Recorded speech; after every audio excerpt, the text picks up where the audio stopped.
அனைவருக்கும் கோபிநாத்தின் அன்பு வணக்கங்கள் நண்பர்களே.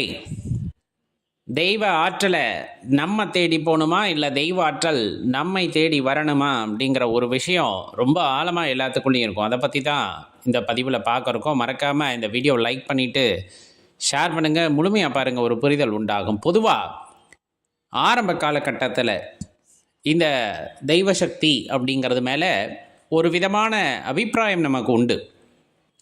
சில பேர் சாமி ஆடுவாங்க, சில பேர் குறி சொல்லுவாங்க. இந்த மாதிரி நிறைய விஷயங்களை பார்த்துருப்போம். நம்மளுக்கு அதில் ஒரு குழப்பம் கூட இருந்திருக்கும், இது உண்மையா பொய்யா அப்படின்னு. அதையெல்லாம் தாண்டி ஒரு விஷயம் அப்படிங்கிறது கண்டிப்பாக இருக்கத்தானே செய்கிறது. இந்த பிரபஞ்ச ஆற்றல் அப்படின்னு சொல்லலாம், நமக்கு மேற்பட்ட சக்தி அப்படின்னு சொல்லுவாங்க, சில பேர் இயற்கைன்னு சொல்லுவாங்க, உணர்ந்த ஞானியர்கள் சொல்லியது கடவுள் அப்படின்னு சொல்லிட்டு. சரி, ஆளாளுக்கு ஒவ்வொரு பேர் வச்சுக்கிறோம், அது பிரச்சனை இல்லை. நமக்கு மேலே நம்மை மீறிய ஒரு சக்தி இருக்கிறதானா கண்டிப்பாக இருக்குது. இல்லைன்னா யாருனாலையுமே சொல்ல முடியாது. ஏன்னா மனிதன் முடிவு செய்கின்ற விஷயங்கள் அவ்வாறே நடக்கின்றன அப்படிங்கும் போது அது ஏற்றுக்கொள்ளலாம். ஆனால் அது தவறி போகிறது அப்படிங்கும் போது அந்த அறிவை இன்னும் மேம்படுத்தி கொள்ளக்கூடியதாக மாறுகிறது. இன்னும் ஒரு தேடலிலே அறிவியலும் சேர்ந்து தான் இயங்குகிறது. இன்னும் முற்றுமாக பார்த்தீங்க அப்படின்னா இதுதான் அப்படின்ட்டு இந்த பிரபஞ்ச தோற்றத்தை பற்றியோ அல்லது இந்த மனித குல உருவாக்கத்தை பற்றியோ ஒரு தியரின்னு சொல்லுவாங்க இல்லையா, அதை யாருனாலையும் வரையறுத்து சொல்ல முடியல. ஒரு 100 ஆண்டுகளுக்கு முன்னாடி ஒரு அறிஞர் சொன்னார்னா அதை இன்றைக்கி வர்றவங்க பொய்ன்றாங்க. இப்படியே தான் இந்த அறிவியலும் தன்னை இன்னும் தேடுதலுக்கு உட்படுத்தி கொண்டே இருக்கிறது. இங்கு வாழ்ந்த ஞானியர்கள் நிறைய பேர் இதை பற்றி ஆராய்ந்து இதில் உள்ள நுணுக்கங்களை, அதுவும் இந்த பாரத தேசத்திலே வாழ்ந்த ஞானியர்கள் தன்னுடைய அறிவிற்கு எட்டியவாறு, ஏன்னா கிட்டத்தட்ட ஒரு 1000 வருஷம் 2000 வருஷத்துக்கு முன்னாடி தொலைநோக்கி இல்லை, இன்றைக்கி இருக்கக்கூடிய இந்த சேட்டிலைட் இந்த மாதிரி வசதிகள் இல்லை. இருந்தாலும் அந்த கிரகங்களை பற்றியும் இந்த அண்டம், பேரண்டம், பிரபஞ்சவெளி இதை பற்றியெல்லாம் ஒரு அறிவுபூர்வமான விளக்கத்தை கொடுத்திருக்கிறார்கள் என்றால் கண்டிப்பாக அவர்களுடைய ஞானத்திற்கு அது எட்டியிருக்கிறது. அந்த ஒரு ஞானத்தை தான் அந்த தெய்வசக்தி என்று நாம் குறிப்பிடுகின்றோம். நமக்குள் இருக்குமா? கண்டிப்பாக இருக்கும். ஏன் இப்போ வேலை செய்கிறதில்ல? நம்ம அந்த வேலை செய்கிறதுக்காக எந்த முயற்சியும் செய்கிறதில்ல, அவ்வளவுதான். ஏன்னா இன்றைக்கி பொதுவாக பார்த்தோம் அப்படின்னா பிறந்ததுமே ஒரு குழந்தைக்கு கைகூப்பி சாமி கும்பிடு அப்படின்னு சொல்லி தர்றோம். கோவிலுக்கு போனால் இந்த இடத்துல போய் இப்படி விழுந்து கும்பிடு, இப்படி சுவாமியை வணங்கணும், எல்லாத்தையும் சொல்லித்தர்றோம். அந்த கோவில்னா என்ன, எதற்கு அப்படிங்கிற விஷயம், ஆலயம்னா என்ன, எதற்கு அப்படிங்கிற விஷயம் அப்படிங்கிறது நாமுமே இன்னும் தெரிந்து கொள்ள வேண்டியது இருக்கிறது. அதற்கு பின் அடுத்த தலைமுறைக்கு சொல்ல வேண்டியது இருக்கிறது. அது என்னமோ வேண்டத்தக்காதது போல, வேண்டாதது போல ஆகிவிட்டது கோவிலுக்கு போகிறதுனாலே. பல சமயங்களில் பார்த்தா ஒவ்வொரு நாள் அந்த கடவுள் வழிபாட்டுக்குன்னே அர்ப்பணித்திருப்பார்கள். ஞாயிற்றுக்கிழமையில் ஒரு சமயத்தினர் அவங்க கோயிலுக்கு போய் பிரார்த்தனை செய்வாங்க. வெள்ளிக்கிழமையில் சில பேர் பிரார்த்தனை செய்வாங்க. இந்த மாதிரி எல்லா விஷயங்களிலும் அவரவர்களுக்கென்று ஒரு நாளை தனிப்பட்ட முறையில் ஒதுக்கி விடுகிறார்கள். அது ரொம்ப சிறப்பான விஷயம். நமக்கென்று 6 நாள், அந்த ஒரு நாளில் கொஞ்சம் அர்ப்பணிப்போட இறைவனை வழிபடலாம் என்று அவர்கள் முன்னோர்கள் வகுத்து வைத்த பாதையில் இன்றளவும் தவறாமல் செல்கிறார். ஆனால் நம் சமயத்தினருக்கு நமது மார்க்கம் என்ன சொல்லியிருக்கு அப்படின்னா, முழுமையான சுதந்திரம். நீங்கள் எப்போ போகணுன்னு நினைக்கிறியோ போ, எப்போ வழிபடணும்னு நினைக்கிறியோ வழிபடு. அதுலேயும் இன்னும் குறிப்பாக சொல்ல போனால் இன்னாரத்தான் நீ வழிபடணும்னு இல்லை, உனக்குள்ளே நீ கேட்டுப்பார், உனக்குள்ளேருந்து ஒரு குரல் கேட்கும். அந்த குரல் என்ன சொல்கிறது என்று கேள். நீ விநாயகரை வணங்குறியா வணங்கு, ஏழுமலையான வணங்குகின்றியா வணங்கு, முனியப்ப சுவாமியை வணங்குகிறாயா வணங்கு, குலதெய்வத்தை வழிபடுகிறாயா வழிபடு. எல்லாம் எங்கு தான் சேரப்போகிறது, என்னிடத்தே தான் சேரப்போகிறது அப்படிங்கிற ஒரு பெரிய தத்துவத்தை தான் அது எடுத்து சொல்கிறது. இப்போ நமக்கு அந்த தெய்வசக்தி வேணும்னா நம்ம என்ன பண்ணுவோம் அப்படின்னா, ஒவ்வொரு ஆலயங்களாக போவோம். ஒவ்வொரு இடத்துல ஒரு மகிழ்ச்சி உண்டாகும், ஒரு இடத்துல அப்படியே கண்ணீர் அருவியாக கொட்டும், இன்னும் இனம் புரியாத சந்தோஷம் எல்லாம் வரும், நிறைய வழிகாட்டுதல் வரும் ஒவ்வொரு ஆலயத்திலையும் போய். ஆனால் இது எல்லாம் அந்த பேரானந்த நிலையா அப்படின்னு கேட்டால் இருப்பது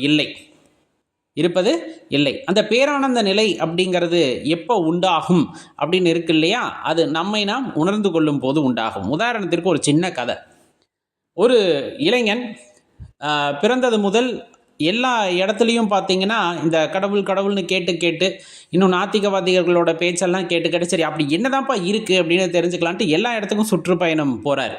எது சுற்றுப்பயணம் அப்படின்னா கோயில்களுக்கு போகிறாரு, மருத்துவமனைக்கு போகிறாரு, அப்படியே எல்லா இடத்துக்கும் போகிறார். ஒவ்வொரு இடத்திலும் ஒவ்வொரு விதமான அனுபவம். நிறைய நாத்திக கருத்துக்களை படித்துட்டு இருந்தாலும் இந்த ஆத்திகத்தில் அப்படி என்ன தான் இருக்கும், ஆலயத்துக்கு போவோம் அப்படின்ட்டு போகிறாரு. அங்கே நடக்கிற பூஜை புனஸ்காரங்கள்லாம் சாதாரணமாக தான் பார்க்குறாரு. ஒரு சில இடங்களுக்கு போகும்போது அவரால் ஏதோ ஒரு ஆற்றலை உணர்ந்து கொள்ள முடிகிறது. ஏதோ ஒரு சின்ன ஒரு உந்துதல் அல்லது ஒரு தெளிவு அப்படிங்கிறது ஒவ்வொரு ஆலயத்திற்கு போகும்போதும் கிடைக்குது. சரி, இது என்ன, இதைத்தான் வந்துட்டு அந்த ஆனந்த நிலைன்னு சொல்கிறாங்களா அப்படின்ட்டு இல்லைன்ட்டு பயணிக்கிறார். எல்லா இடத்துக்கும் நல்ல பெரிய பெரிய ஆலயங்கள் கோவில்களாக தேர்ந்தெடுத்து தான் அவர் போகிறார். ஏன்னா மக்கள் கூட்டம் ஏன் இங்கே நிரம்பி வழியுது அப்படின்னு தெரியலன்ட்டு போகிறார். ஒவ்வொரு இடத்துலையும் ஒவ்வொரு அனுபவங்கள் கிடைக்கின்றன. அதே சமயத்தில் தனது மனதில் உள்ள கருத்துக்களையும் அவரால் மாற்றிக்கொள்ள முடியவில்லை. ஏனென்றால் எல்லாத்தையும் பகுத்து ஆராய வேண்டும் அல்லவா, அந்த கணக்கிலே அவர் இருக்கிறார். தவறே கிடையாது. எதையும் வினா எழுப்பவும் வேண்டும், அந்த வினாக்கான விடையும் கண்டுபிடிக்க வேண்டும். அதுதான் இந்த இடத்துல முக்கியம். அதை விட்டு வினாவே எழுப்பிக்கிட்டு இருந்தோம் அப்படின்னா நம்ம அறிவு அங்கே வேலை செய்யலை அப்படின்னு தான் தெளிவாக தெரிஞ்சுக்கணும். அப்புறம் ஒரு காலகட்டத்தில் ரொம்ப அழுத்து போயிடுது. தொடர்ந்து போயிட்டே இருந்து கை கால் எல்லாம் வலி எடுத்துருது. ஓரமாக போய் உட்காரார். பார்த்தா ஒரு மரத்துக்கடியில் பிள்ளையார் இருக்கார். அப்போ தான் அவர் யோசிக்கிறாரு, எடாது அங்கே இருக்கிறவரையும் சாமிங்கிறாங்க, இங்கே இருக்கிறவரையும் சாமிங்கிறாங்க, அங்கே பெரிய மாளிகையாக இருக்குது, இங்கே வெறும் மரத்துக்கடியில் தான் இருக்கார் அப்படின்ட்டு இந்த வித்தியாசமான அமைப்புகளை எல்லாம் பார்க்கின்றார். பார்த்துட்டு அமைதியாக அமர்ந்துடுறார். சொல்லப்போனால் தூக்கம் அப்படியே தள்ளுது. ஏன் அலுப்பு, அப்படியே தூக்கம். ஒரு தூக்கத்தை போட்டு அப்படியே எந்திரிச்சு உட்காரார். குளிச்சுட்டு உட்கார்றார். அப்படியே யோசிக்க ஆரம்பிக்கின்றார். எல்லா நினைவுகளும் வருகின்றன. பெரிய பெரிய ஆலயங்கள், அங்கே இருக்கக்கூடிய இறைவனுடைய சிற்பங்கள் ஆகட்டும், எல்லாத்தையும் பற்றி யோசிக்கிறார். எந்தெந்த இடத்துல எந்தெந்த மாதிரியான அனுபவங்கள் நமக்கு கிடைத்தது அப்படிங்கிறத அசை போடுகின்றார். அப்படியே கண்ணை மூடிடுறார். தன்னை மறந்த நிலையிலே அதை பற்றியெல்லாம் யோசிக்க ஆரம்பிக்கின்றார். அந்த யோசனைகள் மிக மகிழ்ச்சியானதாக தனக்குள் அவர் பயணிக்க ஆரம்பிக்கின்றார். எந்த இடத்துல என்ன பார்த்தோம், எப்படி அது நம்மோட எப்படி ஒன்றி போகுது, இப்படியே போக போக ஒரு காலகட்டத்திலே தன்னை மறந்த அந்த பேரானந்த நிலைக்கு செல்கின்றார். இது சாதாரணமாக ஒரு அரச மரத்தடியில் உட்காந்து யோசிக்கும் போது அவர் அந்த நிலைக்கு செல்கின்றார். அப்புறம் மாலை ஆகிடுது. மாலையானதுமே அங்கிட்டு போன ஒருத்தர் என்ன காலையிலேருந்து இங்கே ஒரு ஆளை உட்காந்துருக்காருன்னு தட்டி எழுப்புறார். அப்போ தான் ஒரு சுய நினைவுக்கே வருகின்றார். அப்போது அவரிடம் இருந்த அந்த புத்துணர்ச்சி அப்படிங்கிறது வேறு எங்குமே இல்லாததாக இருக்கிறது. அந்த ஆனந்த நிலை அவர் வேறு எங்குமே அனுபவித்ததில்லை அப்படிங்கிறத அவர் உணர்கின்றார். உணரும்போது தான் தெரியுது, தெய்வ சக்தியை தேடி பெரிய பெரிய ஆலயங்களுக்கு போகணுமா அப்படின்னா ஒரு சில பேர் போகிறாங்க.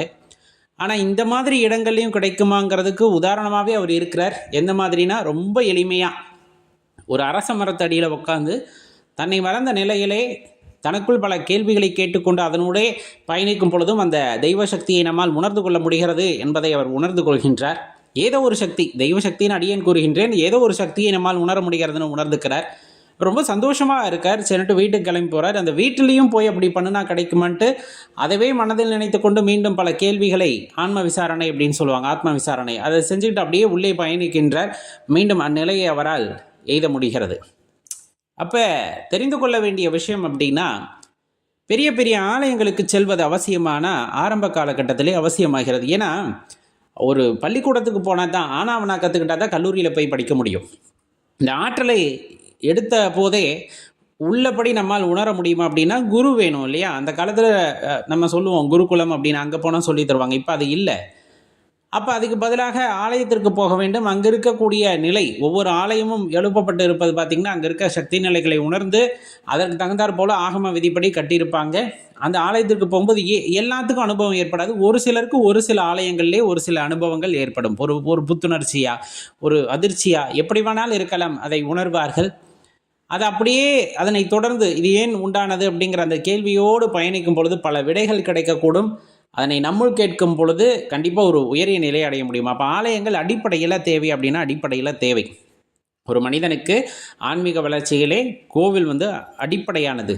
அங்கு போய் கிடைக்கின்ற ஆற்றல்களை உணர்வதன் மூலமாக அந்த ஆற்றல் நம்முள்ளே எப்படி வந்தது, நம் உடல் எவ்வாறு அதை உட்கிரகித்தது போன்ற வினாக்களை நமக்குள் எழுப்பி அதனை ஒரு பெரிய சாராம்சமாக மாற்றி அதன் பின் சாதாரண ஒரு இடத்தில் அமர்ந்து, ஒரு மலைகளிலோ காடுகளிலோ வீடுகளிலோ அமர்ந்து தியானத்தின் மூலமாக அந்த கேள்வியை உள்ளே கேட்டுக்கொண்டே போகும் பொழுது நம்மால் அந்த நிலையை அடைய முடியுமா அப்படிங்கிற ஒரு கேள்வி இருக்கு இல்லையா. கண்டிப்பாக முடியும் அப்படின்னு உணர்த்தறது தான் அந்த தெய்வசக்தி அப்படின்றது. அப்போ இவ்வளவு பெரிய தெய்வ சக்தியை நாம் தேடி ஓடணுமா, ஆலயத்திற்கு ஓடணுமா, இல்லை அதுவே தேடி வருமா? தேடி ஓட வேண்டும் ஆரம்ப காலகட்டத்திலே. ஆனால் ஒரு காலகட்டத்திலே உங்கள் மனது பக்குவப்படுகிறது, நீங்கள் பக்குவப்படுகிறீர்கள், அப்படிங்கும்போது அந்த ஆற்றலானது உங்களுக்குள் இருந்து வெளிப்படும். நீங்கள் தேடி ஓடின போது கூட சில நேரங்களில் கிடச்சிருக்காது. சில பேர்லாம் கோயில் கோயிலாக கடைசி வரலும் போயிட்டுமே தன்னை உணர்ந்துக்காத நிலையிலே அடுத்த ஜென்மத்திற்கு போயிருப்பாங்க. ஆனால் ஒரு சிலர் ஒரு குறிப்பிட்ட புள்ளியை பிடித்து கொண்டு தனக்குள்ளே அந்த கேள்விகளை கேட்டுக்கொண்டு சில பயிற்சிகளை மேற்கொள்ளும் பொழுது தனக்குள்ள அந்த பேரானந்த நிலை இருப்பதை உணர்ந்து அந்த ஆற்றலை தனக்குள் இருந்து வெளிப்படுத்துகிறார்கள். அப்போ அது எங்கே இருக்குது? நீங்கள் ஓடணுமா, தேடி ஓடணுமா? ஒரே கேள்வி, தேடியெல்லாம் ஓட வேண்டாம். உங்களுக்குள் இருக்கிறது என்பதை உணர்ந்து கொண்டு உள்ளதை உள்ளபடி உணர வேண்டும் என்ற மனப்பக்குவத்தை கொண்டு அந்த ஆற்றலை நான் உணர்ந்து கொள்ள வேண்டும் என்ற வேட்கையில் பயணிப்பவர்களுக்கு அண்டத்திலும் அந்த பிரபஞ்சத்திலும் நிறைந்திருக்கின்ற இறை ஆற்றல் அப்படிங்கிறது நமக்குள்ளும் நிறைந்திருக்கும். அது வெளிப்பட ஆரம்பிக்கும். அவ்வளவுதான். கொஞ்சம் கொஞ்சமாக தன்னை வெளிப்படுத்த ஆரம்பிக்கும். அப்போ அது ஆற்றல் அப்படிங்கிறது எவ்வளவு பெரியது அப்படிங்கிறது எல்லாம் ஞானியர்கள் எடுத்து சொல்லி இருக்கிறார்கள். நாம் அதை பயிற்சி செய்ய வேண்டும். பயிற்சி செய்வதற்கு முயற்சி செய்ய வேண்டும். அவ்வளவுதான். அதை நீங்கள் பயிற்சியும் முயற்சியும் செய்கின்றீர்கள் அப்படிங்கிற பட்சத்தில் கண்டிப்பாக அந்த ஆற்றல் உங்களுக்கு கைகூட இருக்கும் அப்படிங்கிறத மறந்துடாதீங்க. மற்றபடி நிறைய விஷயங்கள் சொல்லுவாங்க. அதையெல்லாம் கைகூடினா எப்படி இருக்கும், அந்த ஆற்றலை நம்ம எவ்வாறு பெற முடியும், இதெல்லாம் நிறைய சொல்லுவாங்க. இதெல்லாம் கொஞ்சம் கொஞ்சமாக தெரிஞ்சுக்குங்க. வாழ்க்கையில் சந்தோஷமாக இருங்க. கண்டிப்பாக உங்களுக்கு ஒரு சின்ன புரிதல், ரொம்பலாம் இல்லை, ஒரு சின்ன புரிதல் ஏற்பட்டிருந்தால் ரொம்ப மகிழ்ச்சி. இந்த வீடியோ உங்களுக்கு பிடிச்சிருந்ததுன்னா லைக் பண்ணிவிட்டு உங்கள் நண்பர்களோட பகிர்ந்துக்குங்க. நன்றி, வணக்கம். முழுமையாக கேளுங்க. மறக்காமல் இந்த வீடியோவை லைக் பண்ணிவிட்டு உங்கள் நண்பர்களோட பகிர்ந்துக்குங்க. அனைவரும் பலனடையட்டும். நான் குலதெய்வத்தை வசியம் செய்கிறது அப்படின்லாம் நிறைய பேர் சொல்லுவாங்க. இஷ்ட தெய்வத்தை வசியம் செய்கிறது அப்படின்லாம் சொல்லுவாங்க. தயவு செய்து வீட்டில் இறைவன் நிரந்தரமாக வாசம் செய்ய வேண்டும் என்றால் இந்த வசியம்ங்கிற வார்த்தையை உங்கள் மனசிலிருந்து முதல்ல அகற்றி விடுங்கள். அது தேவையில்லாத ஒரு விஷயம். தாந்திரீக பரிகாரத்துக்குள்ளே போய் ஒரு இறை ஆற்றலை நம்மளால் வசியம் செய்ய முடியும் என்றால் அது இறையாற்றல் அல்ல அப்படிங்கிறத முதலில் தெளிவாக தெரிந்து கொள்ள வேண்டும். அடிப்படையில் ஆன்மீகம் புரிந்தவர்கள் இதை ஏற்றுக்கொள்வார்கள். இறைவன் நமது அன்பிற்கு கட்டுப்பட்டவர், அவ்வளவுதான். நம்ம நினைக்கிற மாதிரி நம்ம செய்கின்ற சில விஷயத்தின் காரணமாக ஒரு இறைவனை நம்மால் கட்டுப்படுத்த முடியும் என்றால் அது இறையாற்றல் அல்ல, அது இயற்கையில் இருக்கக்கூடிய சில தேவதைகள் அப்படின்னு தெரிஞ்சுக்கலாமே தவிர இறைவன் அல்ல. அப்ப நம்ம இந்த தவறை செய்யலாமா அப்படின்னா அடிப்படையில் செய்யக்கூடாத மிகப்பெரிய தவறு இருந்தாலும் நாம் செய்கின்றோம். அது உணர்ந்து கொள்ளாமல் செய்வது. எதன் காரணமாக அப்படின்னா ஆசை சொல்லலாம், சொல்லப்போனால் பேராசை அப்படின்னே சொல்லலாம். என்ன இவ்வளவு பெரிய வார்த்தைகளை எல்லாம் பயன்படுத்துகின்றோம் அப்படின்னு நினைக்க வேண்டாம். மனிதனாக பிறந்து விட்டால் ஆசையும் பேராசையும் உடனே வந்து விடுகிறது.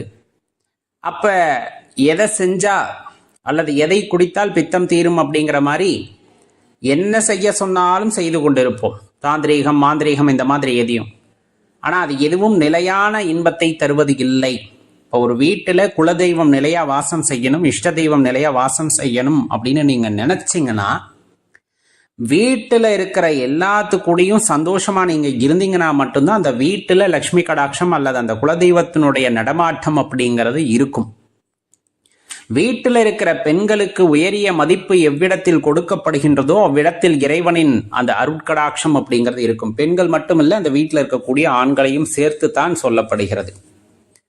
இது சொல்லப்படுகிறது அப்படின்னா யாரோ சொன்னதில்லை, இது அனுபவபூர்வமாகவே கண்டதுதான் அப்படின்னே சொல்லலாம். அதே போல இறை மந்திரத்தை தொடர்ந்து ஜபம் செய்வதன் மூலமாக இறைவன் நம்மிடம் அந்த வந்து விடுவாரா அப்படின்னா, இறை மந்திரத்தை ஜபம் செய்வது நம் உடலில் இருக்கக்கூடிய அந்த பஞ்சபூத ஆற்றல்களை இயக்குவதற்கு, சரியான முறையில் இயக்குவதற்கு.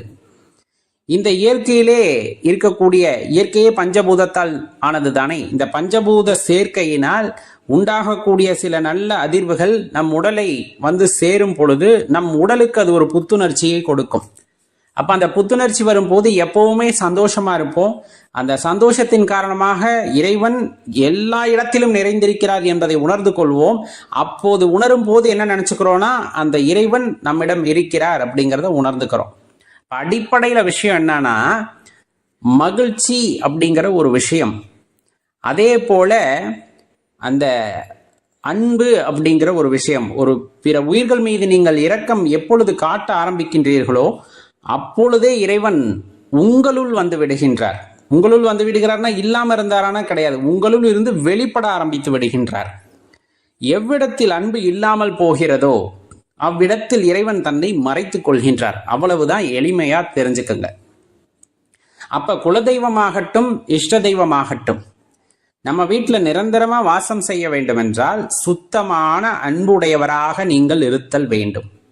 பிறருக்கு மனதில் கூட துன்பம் நினைக்காதவராக இருத்தல் வேண்டும். இது சாத்தியமா சாத்தியம் இல்லையா அப்படிங்கிறது அவரவர் பார்வைக்கான விஷயம். இதுல மாற்று கருத்து நீங்கள் கொண்டிருந்தாலும் அனுபவத்தின் வாயிலாகத்தான் இதை புரிந்து கொள்ள முடியும்.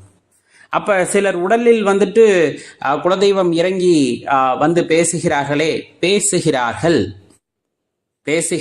இல்லை என்று சொல்லவில்லை. அவரவர் நம்பிக்கைக்கு ஏற்ற போல அவர்கள் வாழ்க்கையில் நிகழக்கூடிய ஒரு சில விஷயங்கள் அற்புதமாக நிகழ்கின்றன அப்படின்னு நம்ம வைத்து கொண்டாலுமே கூட நாம் தெளிவாக தெரிந்து கொள்ள வேண்டிய விஷயம், தன்னுள் இருந்து இறைவன் வெளிப்படுவது அப்படிங்கிறது வேறு.